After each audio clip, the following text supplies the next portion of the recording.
destino do PCdoB na eleição municipal de Belo Horizonte segue indefinido. Em convenção marcada para o próximo dia 5 de agosto, o partido irá optar entre uma candidatura própria ou a composição de aliança. A legenda já recebeu várias sondagens e um dos focos é garantir boas condições para a chapa de vereadores. Conversa comigo sobre o assunto a pré-candidata comunista à Prefeitura da capital, deputada federal Jo Moraes. Bem-vinda, deputada. Obrigada, como sempre, essa oportunidade de voltar à casa que eu frequentei tanto. É um prazer nosso em recebê-la, deputada, sempre presente aqui conosco. Deputada, em recente pesquisa de intenções de voto para a Prefeitura de BH, a senhora ficou tecnicamente empatada na segunda colocação. E já teve uma experiência também de candidatura ao Executivo Municipal em 2008. Por que o PCdoB ainda não bateu efetivamente o martelo em torno dessa candidatura própria, mas ela deve ser confirmada? Qual a situação de momento? Eu diria que Belo Horizonte foi a cidade que me deu uma nova vida. Vim para aqui no período da ditadura, me escondi aqui e consegui sobreviver. Por isso que esta relação com a cidade, ela vem desde os movimentos sociais, passando pela Câmara de Vereadores, deputada estadual centrada aqui, e uma relação muito própria com as mulheres de Belo Horizonte. Belo Horizonte é uma cidade muito feminina. Recentemente a gente estava vendo que é 100 mil mulheres a mais do que os homens. Por isso que esta relação é muito forte e eu diria que o problema central que, no caso, o PCdoB discute, é como é que você apresenta à cidade um projeto que tenha como centro a inclusão. A cidade mais humana que a gente quer, e esta eleição tem que debater muito este tipo de cidade que nós queremos, não pode ser a cidade dos números, a cidade do asfalto, mas é, sobretudo, uma cidade que as pessoas estejam incluídas. Coligado ao Em Voo Solo, né, esse projeto do PCdoB ele pode ser importante também no momento em que a esquerda se mostra fragilizada e desgastada por conta do recente noticiário político no país. Tem esse elemento também para ser considerado na definição de uma candidatura do partido? Olha, o partido, em nível nacional, faz uma avaliação que este é um momento muito delicado para a democracia brasileira e para as ideias avançadas e progressistas, as ideias que têm a prioridade nas políticas sociais. Por isso, o PCdoB está com um projeto nacional, uma mesa nacional, onde tenta, na maioria das capitais, lançar candidaturas próprias. Temos a Jandira Fegali no Rio de Janeiro, tem a Alice Portugal em Salvador, tem provavelmente na mesma situação que eu, a Ângela Albino em Florianópolis, tem eu em Belo Horizonte. Evidente que o PCdoB não tem como única perspectiva jogar ou divulgar pessoas. Nós queremos construir um projeto. E um projeto nunca é um voo solo.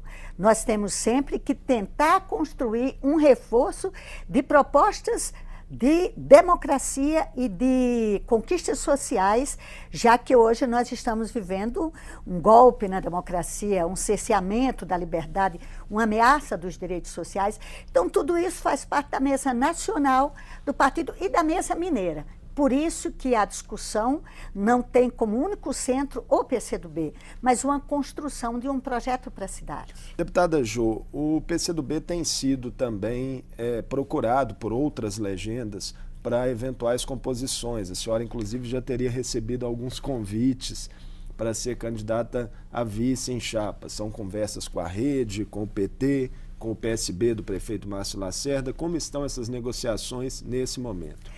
O PCdoB, desde o início, quando foi discutir as eleições municipais, definiu que procuraria a maioria das forças políticas de Belo Horizonte. E tem conversado com uma grande parte delas. Nós só excetuamos o PSDB por ter sido o partido que capitaneou aqui em Minas o golpe antidemocrático contra a presidente legitimamente eleita. Nós conversamos com vários, não foi apenas com o candidato Paulo Brant, nem apenas com o Reginaldo, nem apenas com o Paulo Amarque, conversamos com o Calil, conversamos com o Tibé, conversamos com várias candidaturas que estavam aí. Agora, é evidente que a gente conversou para uma construção política. É muito estranho que um partido chegue para você e convide você para ser vice. Você conversa com os outros para construírem alianças e um projeto comum. Eu diria, e me senti muito incomodada enquanto mulher que luta pela inclusão das mulheres na política, de ser procurada para ser vice. É um reflexo da cultura machista, na visão da senhora. Sem dúvida nenhuma. Sem dúvida nenhuma, é uma profunda expressão generalizada da cultura machista.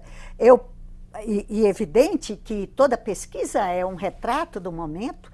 Nós não temos nenhum tipo de ilusão que a eleição se define por uma pesquisa num determinado momento, mas eu estou bem situada nas pesquisas. Então, por que ser procurada para ser vice e não capitanear uma chapa? Mas isso, a parte, o machismo, que demonstra que está intrinsecamente ligado na vida política, nós estamos fazendo uma discussão de construir um projeto que buscará, sem dúvida nenhuma, criar um projeto de inclusão aqui em Belo Horizonte. A senhora já disse em entrevistas recentes que não será vice em nenhuma circunstância. Tem a ver essa declaração com essa postura pessoal que a senhora pretende ter de enfrentamento à cultura machista mesmo? Essa decisão é irreversível? Não será vice mesmo em nenhuma hipótese? Olha, eu já comuniquei ao meu partido, aqui ao meu Partido Nacional, que eu não serei vice. Não tem lógica, não tem sentido, não é nenhuma falta de modéstia, mas é uma visão de que eu não represento João Moraes. Eu sou uma mulher que incorpora a política num leque de candidatos, todos homens, espero que o PSOL lance a consola, mas todos homens, e que eu não posso me submeter a uma situação, simbolicamente seria uma capitulação. Isso eu já comuniquei ao meu partido aqui e na direção nacional, que eu não seria vice nessa disputa, que não justificaria eu deixar o desafio de deputada federal de defender os direitos dos trabalhadores lá para compor uma chapa como decoração.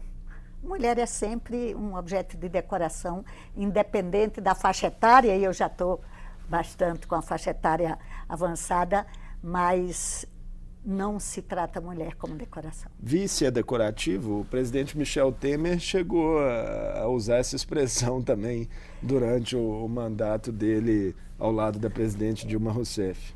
Olha, toda a figura de vice, e nós temos vários processos e experiências, são sempre o simbolismo de alguém que substitui o titular. No caso o presidente interino e ilegítimo Michel Temer, ele não poderia dizer, ele foi convocado pela presidente para assumir a interlocução política, a articulação política, foi muito mais além, deu uma responsabilidade que caberia a ela para ele. No caso específico, ele só queria uma desculpa para dar um golpe que realmente é absolutamente inaceitável. Deputada, voltando para a disputa em Belo Horizonte, a conjuntura atual indica muitas candidaturas à prefeitura, cerca de 10 candidaturas podem vir a ser confirmadas. Seria um cenário bastante pulverizado. A senhora acredita que vai haver um afunilamento dessas candidaturas até o prazo final das convenções, que vai até o dia 5 de agosto? Nós estamos com dois componentes da situação política em BH. O primeiro componente, há um desencanto muito grande, não é só em Belo Horizonte, mas no Brasil todo, com a política, com a figura do político. E você escuta muito nas ruas essa ideia de que, olha, não vou votar, então há uma tendência à abstenção e voto em branco muito grande. Isso nós temos que combater. Mas há uma invisível disputa por tempo de televisão e por espaço no segundo turno. Como está muito fragmentado e as polarizações ainda estão pouco claras, as pessoas estão disputando tempo de TV. E alguns partidos estão valorizando esse processo para o segundo turno. Eu acredito que não haverá funilamento, eu acho que menos de 6, 7 candidaturas não haverá, o que já é muito grande. O PCdoB, o que vai pesar principalmente na definição que o partido vai tomar? Entre confirmar a candidatura própria da senhora ou eventualmente compor uma aliança? É a chapa de vereadores mesmo um elemento central? Que outros aspectos vão ser considerados nessa tomada de decisão? Eu diria que é o tempo de televisão. A chapa de vereadores, uma candidatura própria de um partido, reforça, porque tem voto de legenda, você agrega a chapa de vereadores. Isso é evidente que nós temos uma boa chapa e bons candidatos a vereadores do PCdoB. Mas eu fui candidata em 2008. Eu cheguei no final de agosto, começo de setembro, com 21%. A senhora chegou a liderar aquela campanha. Liderei durante 52 dias. Cheguei a estar, no final de agosto, começo de setembro, com 21% de intenção de voto.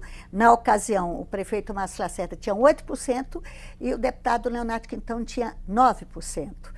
5 dias antes da eleição, eu estava com 14%. Cheguei no final com 8%, porque havia essa compreensão de que eu teria abandonado a campanha. A campanha será curta, muito pequena e, desta vez, mais do que qualquer outro tipo de mobilização, o tempo de televisão, de afirmar que você é candidata, vai definir muito esse processo. A senhora tem participado também, deputada, de discussões sobre o papel que o PCdoB terá em outras cidades do Estado. Como é que está essa situação hoje? Em quais cidades polo do Estado o PCdoB deve ter candidaturas próprias? O partido já governa, por exemplo, Contagem, onde o prefeito Carlinhos Moura vai disputar a reeleição, mas que outras cidades serão prioritárias para o PCdoB? Olha, é muito interessante a gente chegar a uma situação de muito desgaste na esquerda e, efetivamente, isso se tornou quase assim muito visível, mas numa situação aqui em Minas Gerais e em outros estados de lideranças respeitadas. Então, em Minas, nós temos o prefeito Carlinhos Moura, uma liderança respeitada em Contagem, em Betim, o deputado Geraldo Pimenta, uma liderança respeitada. Em Juiz de Fora, o Adson Ribeiro, suplente de deputado federal, também muito respeitado. Em Teófilo Otoni, nós temos o prefeito, o Edson Soares também. Então, nós temos um conjunto de figuras, de lideranças, que têm a possibilidade de se apresentarem como alternativa. Isso é uma coisa que é muito importante para mostrar que há uma perspectiva de crescimento da esquerda, no caso do PCdoB, e que nós não podemos achar que um projeto social avançado, progressista, deixou de ser referência. Deputada, vamos falar um pouco também de Brasília, onde o clima está quente, né, e promete ser bastante agitado nos próximos meses lá na capital federal. Recentemente, na disputa pela Câmara dos Deputados, pela presidência da Câmara, as esquerdas acabaram se dividindo, foram lançadas várias candidaturas e não houve votos suficientes para que um candidato das esquerdas chegasse ao segundo turno. Isso rendeu algumas críticas em redes sociais de militantes desses partidos de esquerda, entre eles o PCdoB. Que avaliação que a senhora faz de todo esse processo que resultou na vitória do deputado do Democratas, Rodrigo Maia? Eu diria que para quem está longe da casa, não sabe a gravidade da situação. Não sabe, por exemplo, que é absolutamente estranho que o ex-presidente Eduardo Cunha só agora renunciou, com todos esses meses, que não tenha conseguido ser afastado, inclusive cassado. Então lá há uma ameaça. O fantasma do Eduardo Cunha ainda, inclusive, permanece lá. Ele tem controle e poder na presidência da Comissão de Constituição e Justiça, ele tem controle e poder em cima do Conselho de Ética, que levou só até agora, e foi numa pressão da sociedade que houve a mudança do voto da deputada Thieron. Então, esse era um clima que, para nós, o que era fundamental é que fosse eleito alguém que não fosse do esquema do Eduardo Cunha. Nós não queremos ficar com a herança. E, naquele processo, a ideia era de lançar candidaturas próprias para que se pudesse demarcar, mas não havia nenhuma chance de um candidato que fosse oposição chegar à presidência. Nós só temos o máximo de votos que nós tivemos nesses dias de golpe, de convivência com o presidente interino, chegamos a 99 votos. Mas simbolicamente não seria importante apoiar, por exemplo, as esquerdas apoiarem, unificadas, por exemplo, a candidata Luísa Erundina, que é uma figura bastante respeitada e que vinha marcando uma posição contrária sólida ao ex-presidente Eduardo Cunha? Olha, no parlamento brasileiro que se define e decide destinos do país. Marcar posição é projetar pessoas ou partidos. O parlamento diz respeito ao aposentado trabalhador rural. Vai ser aposentado com 65 anos ou será aposentado com melhores condições. Nós temos que tirar essa ideia de que, olha, eu vou marcar posição. Não, eu vou resistir. Eu sou oposição, eu vou resistir. E no caso específico ali, por incrível que pareça, do ponto de vista do programa econômico, há uma afinidade, mas do ponto de vista dos métodos, a herança do Eduardo Cunha, o Eduardo Cunha continuar com o seu poder ali, é um absurdo. Só a gente que vive ali é que pode saber o quanto que é cerceado tudo. Por isso que nós sabemos qual é a agenda que está no Democrático, nós quisemos demarcar, e não é numa figura só. Por que não o PCdoB? O PCdoB foi o partido que mais resistiu. Aliás, de Eduardo Cunha contra Michel Temer, contra tudo. Então, ninguém pode se arvorar como sendo o dono da resistência. Aliás, o PSOL, Alexandre Molon, foram figuras que sempre resistiram muito ali presentes. Por isso que a gente decidiu lançar as candidaturas de resistência e barrar alguém que era continuidade e herança do Eduardo Cunha. No segundo turno, por essas razões que a senhora já explicou, boa parte da esquerda acabou votando em Rodrigo Maia, do Democratas. O que esperar da condução dele, da Câmara, nesse segundo semestre, já que já há uma previsão de que serão votadas algumas matérias impopulares, como a flexibilização da consolidação das leis do trabalho e também reformas que o governo Temer pretende encaminhar? Nós só queremos que ele respeite o regimento. O Eduardo Cunha, ele perdia numa votação, como foi o caso da maioridade penal, e recolocava a votação. Nós queremos que haja regimento, que a minoria seja respeitada, que nós possamos, inclusive, fazer obstrução a essas matérias e estamos nos preparando, porque o pacote prioritário desse presidente golpista interino, que é Michel Temer, com o apoio da grande mídia, do grande mercado, do sistema financeiro, é contra os trabalhadores. É a prioridade. É você dizer, olha, o que foi acertado numa mesa de negociação vale mais do que está na lei. A terceirização, eles querem tirar os direitos, inclusive, dos poucos que já têm. Então, essa questão é que está na ordem do dia e a gente queria, como oposição que seremos, caso a presidente Dilma seja afastada, ter condições de ter um regimento ou ter normas e leis que a gente respeitasse. Para fazer essa resistência, vai ser importante também retomar conversas, todos os partidos de esquerda, todos os partidos que estiverem fazendo oposição ao governo Temer, no sentido de terem uma estratégia conjunta? Olha, para além dos partidos de esquerda, nós estamos conversando, hoje tem uma posição clara em relação aos direitos dos trabalhadores. O PCdoB, o PT, o PDT, o PSOL, E nós estamos conversando com parte do PSB que está votando conosco em várias matérias, porque a ameaça não é só os direitos dos trabalhadores, é a soberania do país. Essa história do pré-sal, eles deram um golpe, eles disseram que não iam fazer uma reunião da comissão especial, marcaram no outro dia, e no outro dia passaram um trator, tirando a palavra Petrobras da regulamentação do pré-sal, que é um absurdo. Então, nós estamos na expectativa de que, passadas as eleições, nós possamos ter o povo de volta às ruas para enfrentar a ameaça ao país e aos direitos dos trabalhadores. O ex-presidente Eduardo Cunha terá o mandato cassado na avaliação da senhora?